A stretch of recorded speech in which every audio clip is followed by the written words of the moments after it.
persons living with disabilities. But change is on the horizon thanks to the 2025 Persons with Disability Act and local innovators. Safe and inclusive mobility is slowly becoming a reality. For many, it's not just transport, it's dignity on wheels.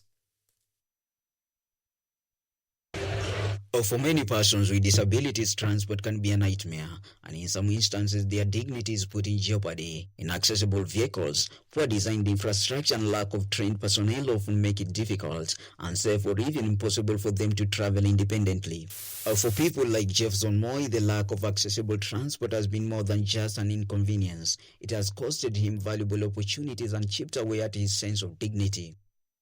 It actually sounds, or rather looks, so weird, and you end up feeling so bad, but it is the only option you have. You have no other option.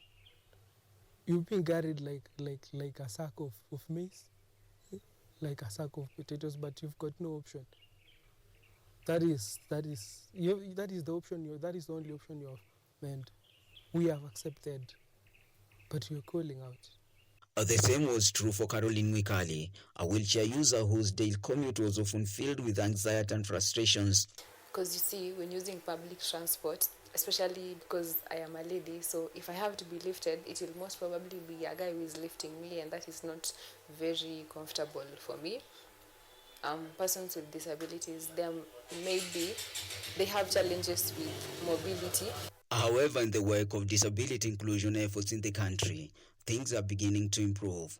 Initiatives by stakeholders such as Asia Mobility are restoring hope to individuals with limited mobility. Inspired by the challenges faced by his father after sustaining spinal cord injury, Asia Mobility co-founder Daniel Gatura says he was determined to find solutions that will restore freedom and dignity to his kin, and by extension to all persons living with disabilities. This solution is actually inspired from a personal experience. When I was 6 years old, my dad got into an accident, and he became paraplegic and is now fully reliant on a wheelchair.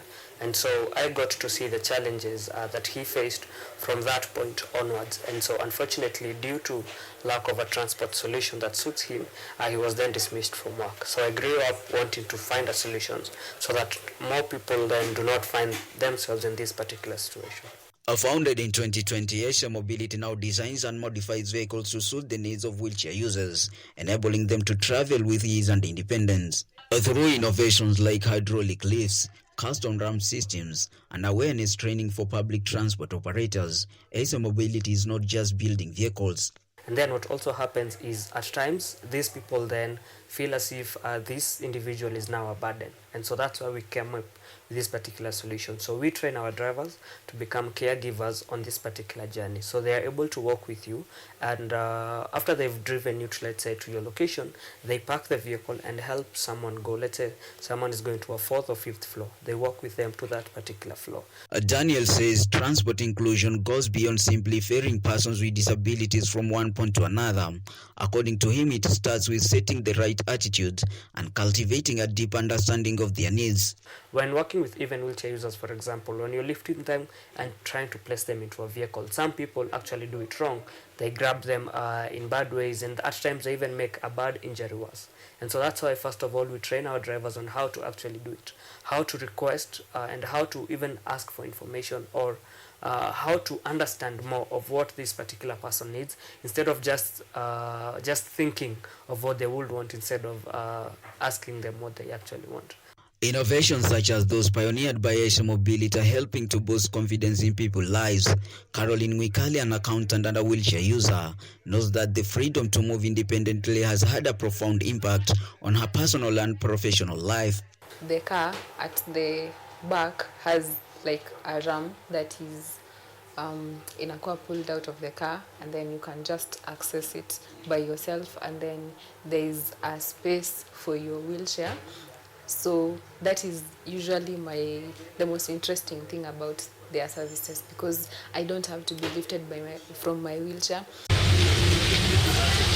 For Betty Ndegwa, one of the drivers at Asia Mobility, interactions with persons with disabilities didn't begin here. Her journey of understanding began much earlier, shaped by lived experiences that brought her face to face with the daily realities of disability. Those early experiences planted in Betty a deep sense of empathy. one that now guides her every interaction behind the wheel. My mom was born disabled, so this is one of the main reasons why I put so much effort to make sure that every person who is disabled is getting the right mode of transport they're supposed to get, which is very comfortable and very accessible. Betty says her job has helped her enhance her skills through disability awareness training, equipping her to offer not just accessible transport, but a compassionate service. For her, each ride is more than a task. It's a responsibility to make the journey safe, respectful, and empowering. As an integral part of the lives of persons living with disabilities and those with limited mobility, accessible and inclusive transport is now receiving the national attention it deserves. The signing into law of the 2025 Disability Bill by President William Ruto several months ago marked a significant step forward in ensuring that transport systems across Kenya are designed and implemented with inclusivity at their core. A part of the legislation reads, and I quote, "Persons with disabilities are entitled to barrier-free and disability-friendly environments, including access to buildings, roads and social amenities, and transport systems." End of quote. Section 30, paragraph 7 clearly lists areas of accessibility standards that must be adhered to, including public transport systems and any other mode of transport. Both Daniel Mwikali and Jefferson agree that inclusive and accessible transport is a right and not a favor. I've seen quite a number of vehicles that is disability friendly. Yes, they have got ramps. You can actually go with your wheelchair, and you actually don't have to get the seat. You can still use your wheelchair, and I know it's very possible. It's only we need to act. These laws are there and the government has done its part in terms of laws, but then they need also now to work on implementation. They need to also spearhead implementation, where we need to see this implementation in government and out of government. Many of the public service vehicles are yet to be fitted with accommodative measures to make them accessible to persons with disabilities.